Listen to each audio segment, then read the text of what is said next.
Ayan, so good morning sa ating lahat, no?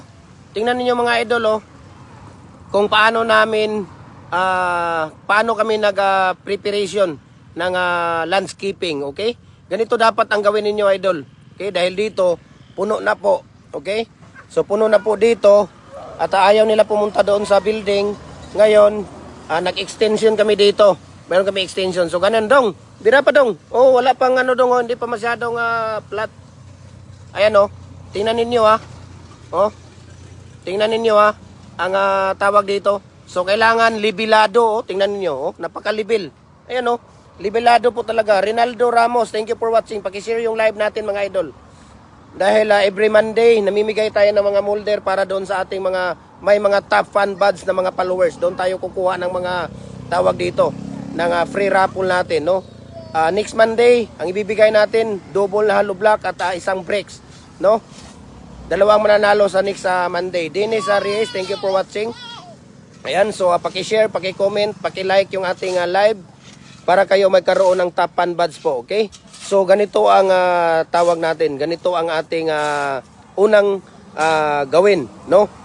Pag tayo ay mag-preparation sa landscaping ng ating pagpagawaan ng ating dragon fruit post or pins concrete post. Ayan. Okay? Ayan, Dennis Reyes, Agnes Gahon Albaran, Mark Anthony Gasilo, thank you for watching po sa inyo mga idol.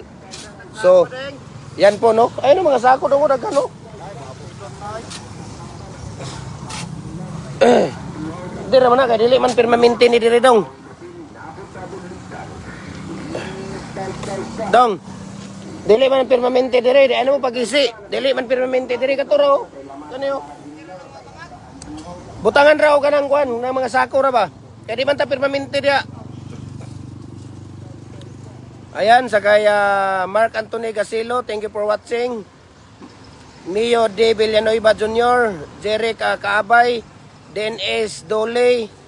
Ayan, Dolay, thank you for watching sa inyo. So yan po ang una nating gawin, no? Sa umaga, no? Kailangan libilado. Tingnan ninyo mga idol, oh, libilado siya bago natin latagan ng sako. Okay? Sako yung ating ilalatag dito para po ay hindi, bakit tayo maglalatag ng sako dyan? No? Ano ang tawag dito? Ano yung purpose ng sako or trapal?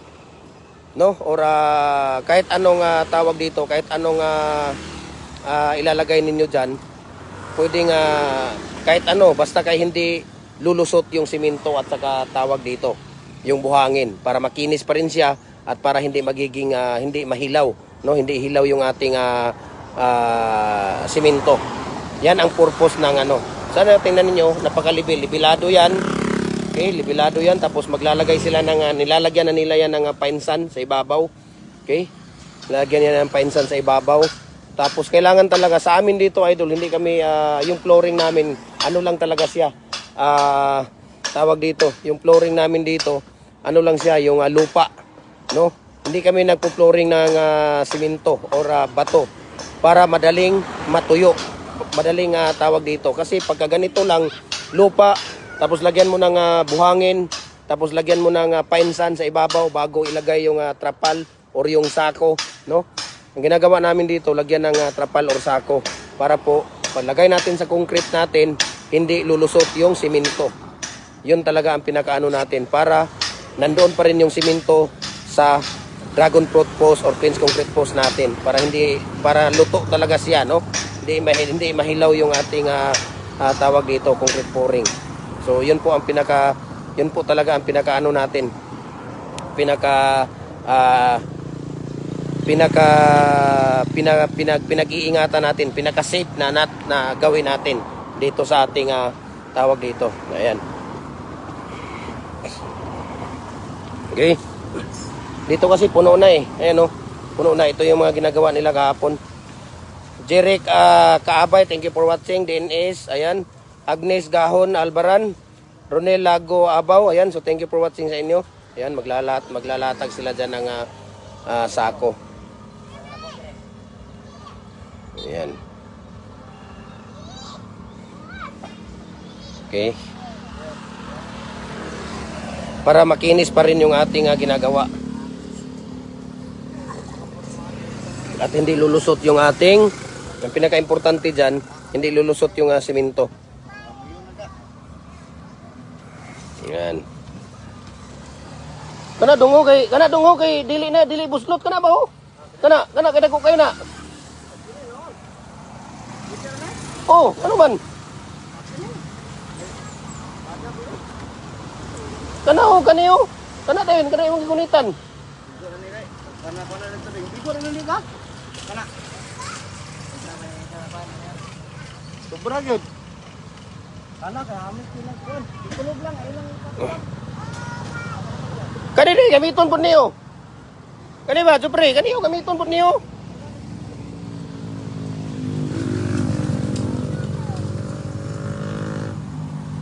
Dito na dapit atras mo dito dong. Iya na pa na dito. Sige ba, dito din. Atras pa dito, sige. Kay diri pwede pa ni mabutangan diri o isa ka kuano, isa ka sako diri o.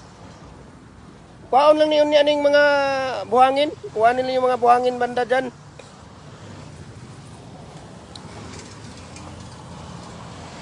Ito, kunin nyo to. Ayan o, kunin nyo yan.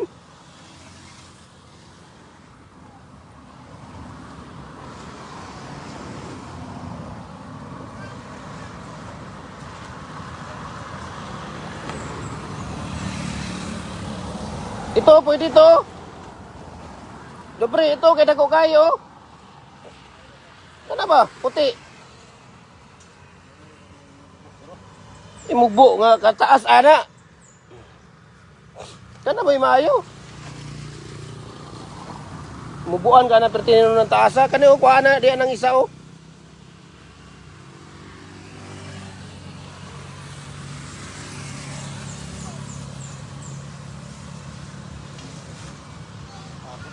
O, putla na. So, ganyan ang preparation natin, idol, no? Para maging tawag dito. Para maging tawag dito, hindi lulusot yung ating simento sa buhangin natin, no? Kailangan talaga libilado yung una, yung pinakailalim niya, libilado.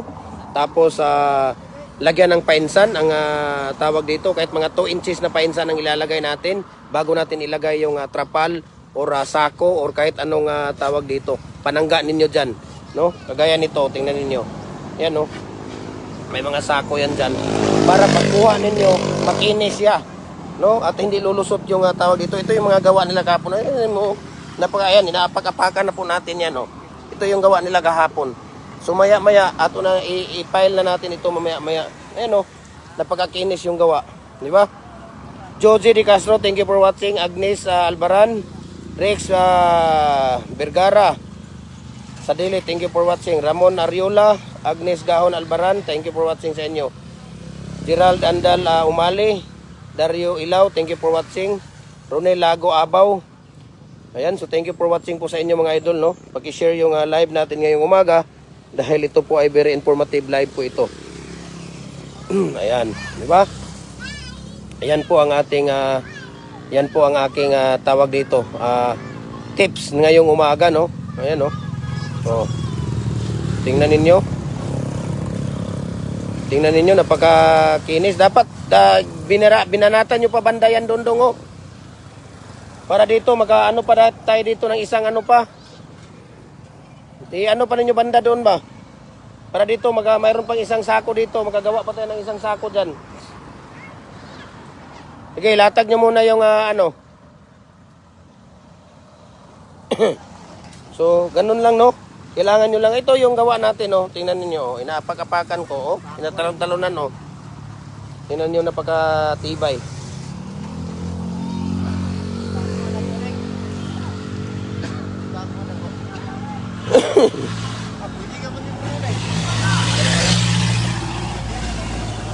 Ba? Bago ilalatag yung molder natin, sige. Lalatag muna kayo ng molder. Latag muna kayo ng molder bago tayo maglagay ng use oil. So ganito dapat, idol, no, yung gawin ninyo. Kailangan libilado yung lupa bago lagyan nyo ng buhangin. Pagkatapos ng buhangin, maglagay kayo ng painsan, no? Buhangin din yung painsan. Ibig sabihin yung buhangin na may mga bato-bato para po siya ay tawag dito, mabilis na sisip-sipin niya yung tubig. Okay? Tubig doon sa concrete pouring natin, doon sa molder natin. No? Pagkatapos lagyan ng buhangin, lagyan siya ng pine sand. No? Yung pinong-pino na buhangin. Yung pang finishing natin or yung pang tiles natin, yun ang dapat ilalagay natin dito. Okay? So nagde-deliver din tayo Luzon, Visayas, Mindanao, no? Good news dahil sa ating mga molder, kahit mag-order kayo ng isang bricks, isang hollow blocks, pwede na nating ipadala sa GNT, no? Tumatanggap na ngayon yung GNT ng hanggang tawag dito. Hanggang 30 hanggang 10 kilos lang yan sila. 10 to 12 kilos lang yung ano nila. Pero pag dalawang molder na hollow blocks, pwede nating dalawang box siya, no?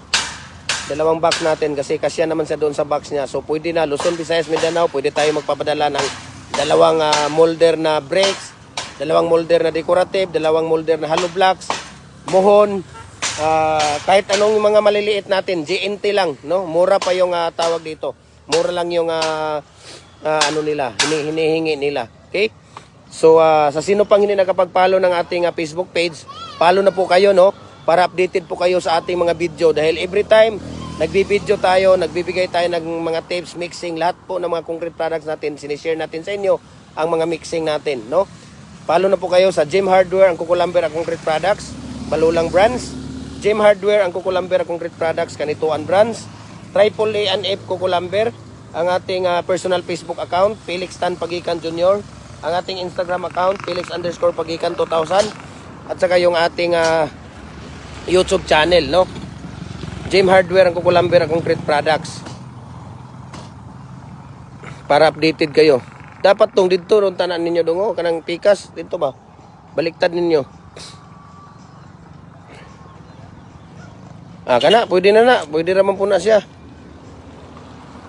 So ganito kaganda, no? Tingnan ninyo libilado, napakaganda yung ating preparation ngayon. Okay?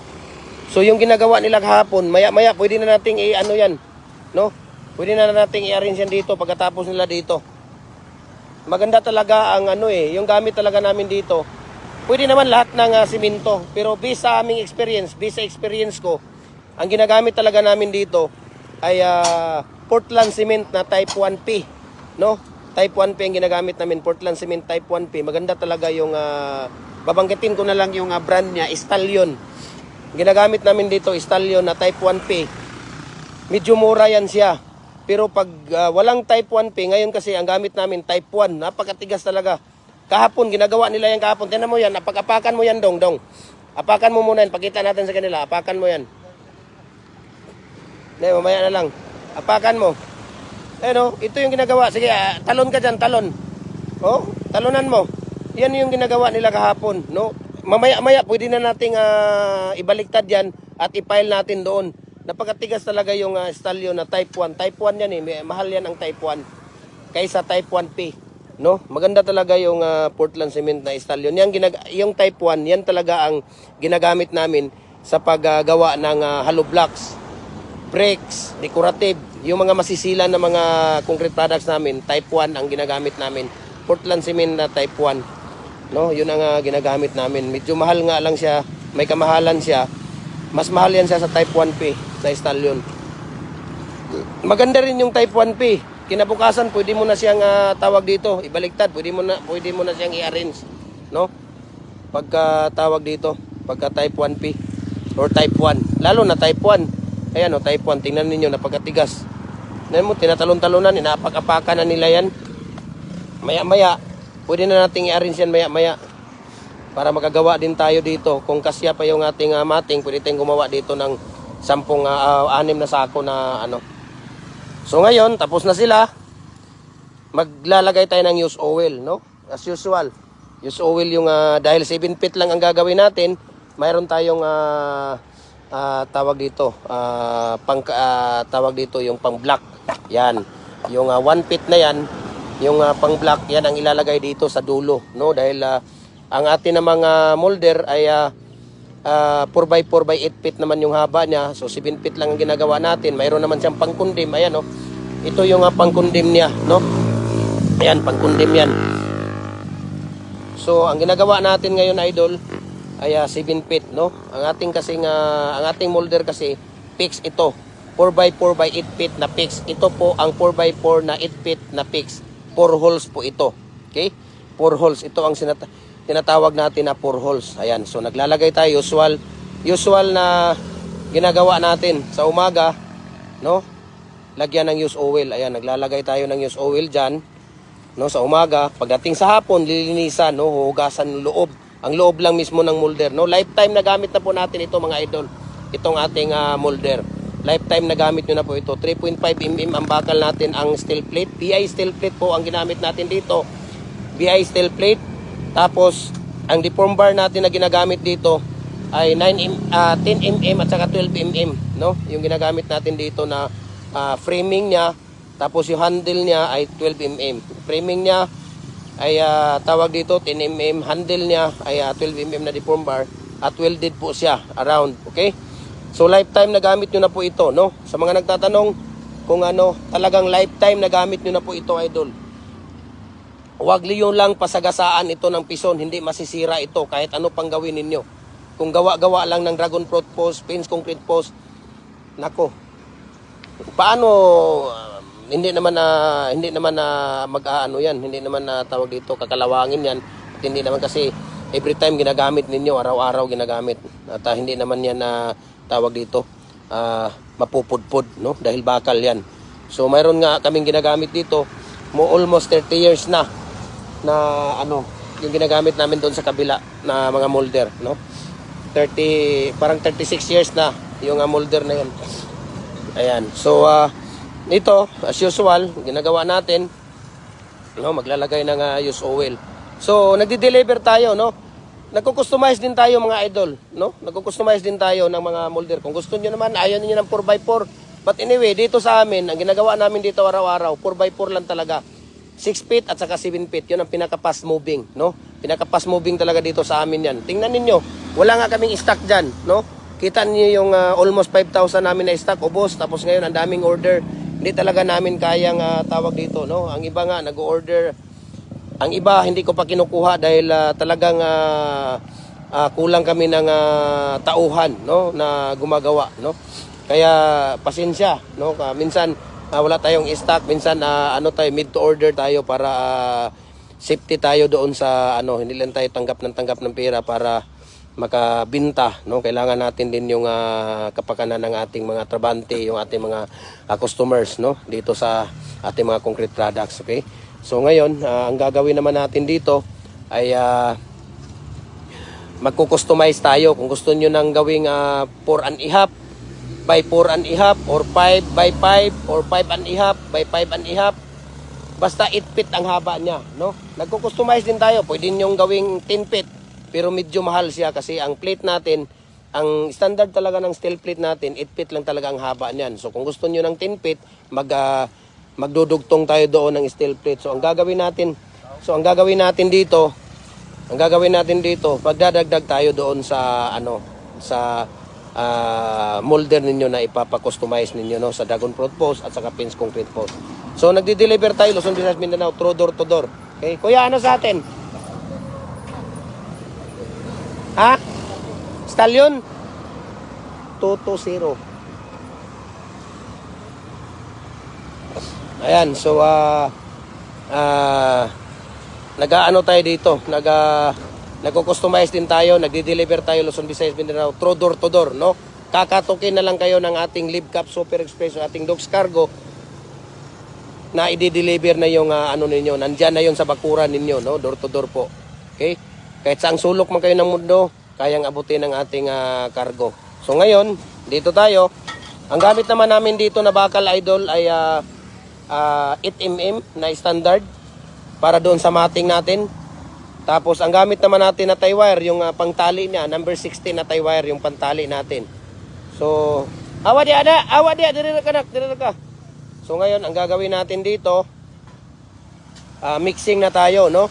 Pagkatapos niyan, maglalagay si Kuya Jopri dyan ng tawag dito, ng mating, no? Pagkatapos niya lagyan ng used oil yan, so maghapon na yan. Maghapon na niya yung magamit natin. So maglalagay siya ng mating maya dyan pagkatapos maglagay ng used oil. So ngayon, dito tayo sa ating mixing. So ngayon, nandito si Kuya Dines. Ayan, 3 karatilya po ang ratio natin dito sa ating 1 bag of cement. Okay? 3 karatilya. Ibig sabihin ng karatilya, wheelbarrow po sa English, karatilya sa Tagalog, kariton sa Bisaya. Okay? Yan po ang ating karatilya. Yan. So sa mga nagtatanong, ay wala kaming karatilya, paano yan? Ano yung gagawin namin? So kung wala kayong karatilya, gamit kayo ng sako ng simento. Yan, yung sako ng simento na ganyan. Ang isang karatilya, 2 sako. So meaning, 3 karatilya, sa isang karatilya, 2 sako. So 2 times 3, 6, no? 6 bags of buhangin. Kung wala kayong karatilya, ayan, no? 6 bags of buhangin, 1 bag of cement, 3 to 4 bucket of water. Yung bucket natin, ganyan yung bucket natin, no? Yung timba na yan, 20 liters po yan, yung timba na yan. Okay? Yung nakikita niyo yung timba na yan, yan po ay, ayan, nagtatanong siya, boss, tagpila ang imong concrete post molder, 8 feet, Pumulok, South Cotabato, Amua.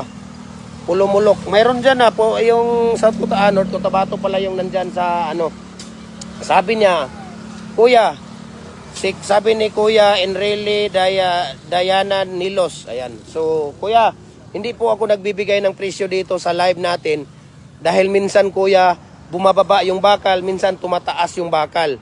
Okay?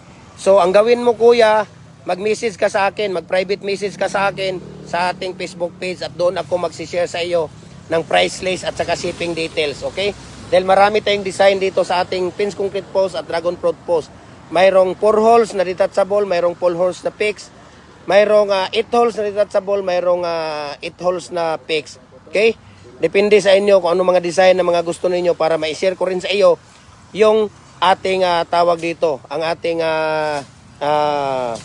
price list ng ating molder. Okay? Lalagay ko doon lahat, address namin dito sa Cagayan de Oro, no?